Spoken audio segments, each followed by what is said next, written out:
Hey friends, it's Emily here again. Thank you for joining me today. Today I wanted to talk to you about worrying. We all worry at some point in our life, but some of us are a little bit more of worrywarts than others, right? I'm one of those. And it's really hard to control the worry once it starts. It actually can have this huge snowball effect where one little tiny thing, like, oh my gosh, I broke my nail, becomes this excessive worry about my finger's gonna fall off. And very quickly, for those of us who tend to be a little more anxious or worry a little more than what we should. So today I wanted to talk to you about a really quick way to reset your mind, to rethink about those worries, and then one small tip that I like to give out to people who I see in the office to help lessen immediate anxiety. So hi, thank you for joining me. My name is Emily, and I am not only a healthcare professional, but guys, I am passionate about helping men and women learn how to take back their health, take back their joy through what I call the Trinity effect. And this basically means caring for the mind, the body, and the soul, all three of them in unison, trying to keep them in balance in order to achieve optimal health and optimal wellness. And today I'm talking about worrying, so one of the mind aspects of the mindset shift.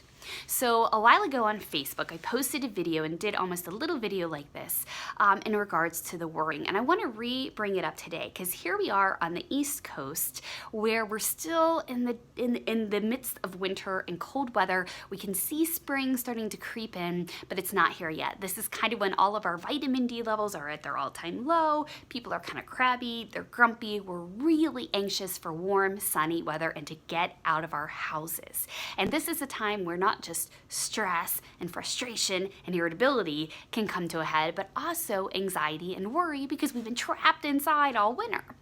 So I wanted to share this information again with you guys today. So the video that I watched on Facebook, it was one of those that sort of makes its rounds, and I apologize, I can't remember the specifics, but you can definitely find it on my Facebook page, which is at Emily Jardina. That's my business, my like page. So the video basically alluded that, the best thing we can do in life is smile. And by us smiling, we pass that forward to somebody else, and it kind of gives them a little bit of a shift. It might brighten their day, and it's that whole pay it forward effect that we smile, they smile, somebody else smiles because they see them, and it has this universal snowball mentality. But the other thing he talked about was worrying. We all worry, sometimes about really important things that need to be worried about or at least need to be thought about, and sometimes about really minuscule, minute things that really aren't going to break us and don't add up in the grand scheme of life. So today I want to talk to you about either of those. And there were a couple key perspectives or questions he encouraged us to ask when we had this. And the first one was this: do you have worry? Well, that's the basic one. Do you have a worry right now? And if the answer is yes, can you do anything about it? If the answer is no, then why worry? If there is absolutely nothing you can do about the circumstance, if there's absolutely nothing you can do to change it, to relieve what caused your worry, then why keep worrying about it? Because when you dwell in that worry, it's not going to change the outcome. It's just going to make you feel 10 times worse and carry that burden with you. So that's question number one. Do you have worry? And if the answer is yes, can you do something about that worry? Can you do something to improve it, to improve that circumstance? And if the answer is no, it's a bless and release, it's a wash your hands, it's a somehow physically letting that go. Now, some people I know like to practice this when they come home from work. Say they've had a really stressful day.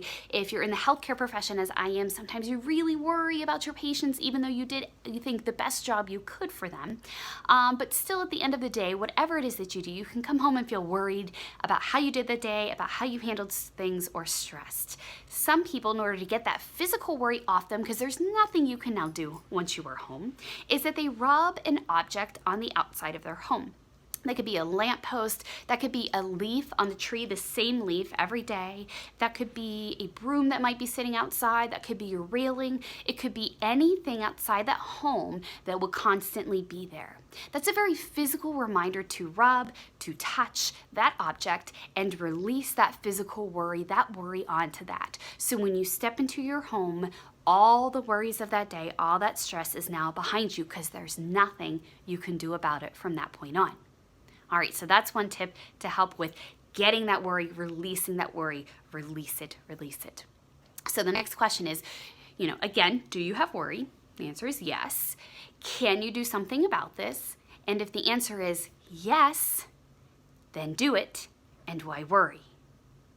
Pretty smart. If there's some way you can address this worry that you have, say you're just feeling anxious because you had a bad conversation with a friend and you're a little bit concerned about how they walked away from that or how they're feeling, say that you weren't pleased with the gift that you got or how you made something, anything in really that there's a way to fix it, whether it's talking to somebody, fixing the situation, the scenario, fixing whatever was broke or the problem as it was, you have a way to fix it. Stop worrying about it, go and do it, or make a plan to go and do it, right? So that's the next question. Do you have worry? And if the answer is yes, can you fix it? If you can fix it, why worry? You know that you're going to be able to resolve this situation. And so if your worry is about how to getting that done, stop spending your time on worrying and go and do it. Because the sooner that you go and do it and have maybe that uncomfortable conversation or own up to something that you did or like own up to a lie or a situation or fix something that was either broke or that you broke, the quicker that worry is going to go away, the quicker that stress goes away. Now, another thing I like for people to do in the evening time, particularly if they struggle with being affected with their sleep because of worry or anxiety, is keeping a journal, and definitely at the bedside. And I encourage them to write something down every night, something that bothered them in the day, something that felt overwhelming to them. And on the flip side of that, we also do some gratitude when I talk about that, of positive things that happen in the day, because there's always a silver lining. There's always something good that happens every day, even on the worst of days. But for this purpose, I ask them to write down what really worried or bothered them that day, and then if possible, make an action plan. So let's say a lot of people just feel very overwhelmed in life. I get it. I'm a mom. I have a brick and mortar job. I do this little bit of side coaching, mentoring, encouraging, inspiring people, so to call it. I have 2 kids. I have a husband that I need to spend time with. Life is busy, right? And so it's really easy to get overwhelmed, especially thinking about all the things we have to do the next day, and it festers at us, and we just worry, and we worry. Are we going to get it all done? How am I going to handle all of this? Well, first of all, prepping is incredibly important. It's a whole different topic. But the second thing that's also important is recognizing that worry and putting an action plan to it. And so if you're able to express that and write it down in a journal, and you don't have to get like really elegant or fancy, or how some of us did as teenagers and wrote down all of our expressive thoughts and poems and that, you just write it out there. And if it's something that is able to be corrected, fixed, reevaluated, organized, structured, do it. And so that's the second part of the journal is, I recognize I have a busy day tomorrow. I'm worried about that because today didn't go quite so well. I didn't get everything done today I wanted to, so now I have to add it to tomorrow. Okay, great. How can I fix that? Well, let's do this. I'll do these 3 things first thing in the morning. I'll do this after work. I'll take care of this, that night. Kind of a thing. And again, I always say prep. Anything you can do within the 10 minutes before you go to bed or 10 minutes before you end your day to relax, whether it's making the kids lunches, making your lunches, getting all their bags ready, getting all their papers ready for school, getting all their stuff ready for their sports or whatever activities they are involved in, getting your dinner somewhat prepped the night before. That takes probably 10 minutes once you get really good at it and in a routine. 10 less minutes you have to stress about in the morning, the next day, the next evening. Trust me, it is worth those. You can't even see my hands. It's worth those 10 minutes. All right, so that second question was, do you have a worry? Yes. Is there something you can do about it? Yes. Then go do it and stop worrying.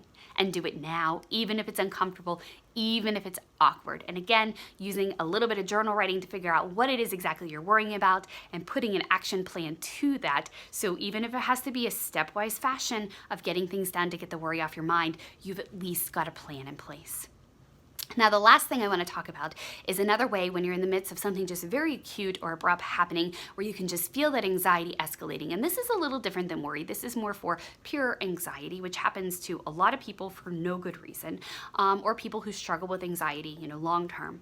And this is that creepy, crawly feeling. So whether it's something that was provoked, say a stressful conversation, something that happened at work, somebody, an escalating conversation or yelling or something, not great, something you saw in the news, which I say, don't even watch the news anymore, or something, really that all of a sudden provoked it, or for some of us, There's no rhyme or reason. There's nothing. There's no, it's the best day of our lives. Our kids are getting along. We're having a wonderful day. We ate really well. We slept really well. There's no good rhyme or reason. But it's that creepy, crawly feeling that starts coming up inside of us that, here we go again. I can feel it. I start breathing a little bit heavy. I might start sweating. I can feel the heaviness in my chest. I can feel my mind starting to go and feel a little bit shifty, and I can't pinpoint what's going on. I just feel uncomfortable in my skin. That anxiety feeling. So what I recommend doing is that if you're in the midst of a situation, or even if you're not in the middle of what's causing that anxiety, because maybe there is no cause, I recommend number one, walking away. Remove yourself from the circumstances where you're currently at, and preferably somewhere where nobody else is and nobody can hear you. So like the bathroom or your bedroom, or if you're at work, the bathroom or your office, or even go to your car or something like that. So go somewhere nobody can hear you. And the next thing is wear a rubber band here. Right? And when you're getting that creepy crawly, here it comes, I know it's going to happen again, I can't control it, I don't know why, or it's because this situation happened, is you snap it. Snap. Mine's not very elastic anymore, but snap. Right? That's called thought stopping. So all you're doing is stopping those thoughts from escalating. Because if you remember way back in the video, I talked about, oh man, I broke my nail, and then my mind goes 500 places, and now all of a sudden I have my fingers falling off, right? So for some of us, when that anxiety snowball effect happens and comes up, we go very quickly, we escalate very quickly from something very minute to something off the charts now, right? So by stopping that thought process, stops it. De-escalates, allows the situation to not go any further, to really let things get out of control in your mind. That worry, that anxiety, that's not even real from happening in your mind. Now there's some other things that I recommend doing in a follow-up, which is why I ask people to separate themselves and being quiet, and I call that creation of your own catchphrase. This is a thing a lot of psychologists use, and basically it means you create something to say out loud to yourself to walk you back out of that circumstance. I always recommend keeping it very general so it can be used across any situation. Something like, it's going to be okay, I'm okay. And you actually say it out loud to yourself over and over and over and over again, and sounds really crazy, but it works. Because when you do that, you're speaking it, you're listening to yourself, you can hear yourself, you're starting to believe yourself, and you're also starting to bring down your breathing, your respirations, by turn brings down your heart rate and your blood pressure, and that's biofeedback. That means you're bringing your body's responses back down, so you're basically walking yourself out of that anxiety. Now here's my other caption too, is that if you truly struggle with anxiety of any degree, if you struggle with excessive worry, if you can't sleep, if you can't eat, if it's affecting your life in more ways than one, if you've now transitioned into depression, this is a conversation you need to have with your personal healthcare provider. I am a healthcare provider, but I am not your healthcare provider. And so that is, important for you to go and have a conversation with them. This is just general information that's also out there in the public that I feel is important to share, but by no means does this constitute a healthcare provider, patient provider relationship. So I really encourage you to have those open conversations with your healthcare providers. They are trained, they are taught to be responsive to that and to help you in your individual and special circumstances. All right? So promise me you'll do that. If you're really struggling, if this is affecting your life, even if you're not certain, there is no harm to ask. Get rid of that stigma. This is something more people than you probably realize struggle with, just because of where sort of life has progressed and transpired to, and all the demands that are upon us these days. So, to wrap things up, let's go back and see where we're at. The first thing I talked about was how this gentleman said smiling really, sort of pays it forward and lightens our heart, and it also lightens other people's, and they sort of continue to pass it forward. So smile more. Even if you're not feeling it, smile, see what happens, and see what happens if you smile at a random stranger. I love doing those challenges because when you engage with this random stranger and smile at them, they're really taken back by that because they're, do I know them? Why are they smiling at me? Are they just happy? And for whatever reason, it does something in us because we feel connected to somebody. We're like, that person's really happy. It makes us smile. And then when we smile, we pass that forward, and so forth and so on. So I love that challenge. I like to encourage people to do that often. The next thing is asking yourself those two questions. The first broad question is, do I have worry? And if the answer is yes, which it is in both of these circumstances, but the next question is, can you do something about it? If the answer is no, let it go, because it's not helping you to worry about it. It's not going to change what happened. You have to work through how to let that go, whether it's, on your way home from work, rubbing or releasing your stress or your worry on an object before you walk into your home, whether it's journal writing, whatever it is, to kind of get that out. Then the next question is, if you answered yes to having worry, is there something you can do about it? And if the answer to that is yes, then do something about it, right? Come up with an action plan, get it done fast, because the faster you take care of it, the faster that worry will go away. And the third is just a little tidbit to help if you're starting to feel that overwhelming sense of anxiety, which is a little more than just excessive worry, of using your thought stopping and some of the other phrases that we talked about today. And again, please speak with your personal primary care provider, healthcare provider, if you are really struggling with any of these or you're not certain and you just want to learn more information. All right, guys, as always, thank you so much for being here today with me. Thank you for checking this out on the YouTube channel, which I'm starting to get into. And if you want to see more of what I do, I'm very active over at my Facebook page, which is Emily Giardina. I also am on Instagram at egiardina19, egiardina19. I do have a blog post. I'm a little less active on there, but that is trinityfitnessweb.wordpress.com. Again, that's trinityfitnessweb.wordpress.com. All right, guys, thank you so much for being here with me today, and I hope you all have a blessed day. Take care.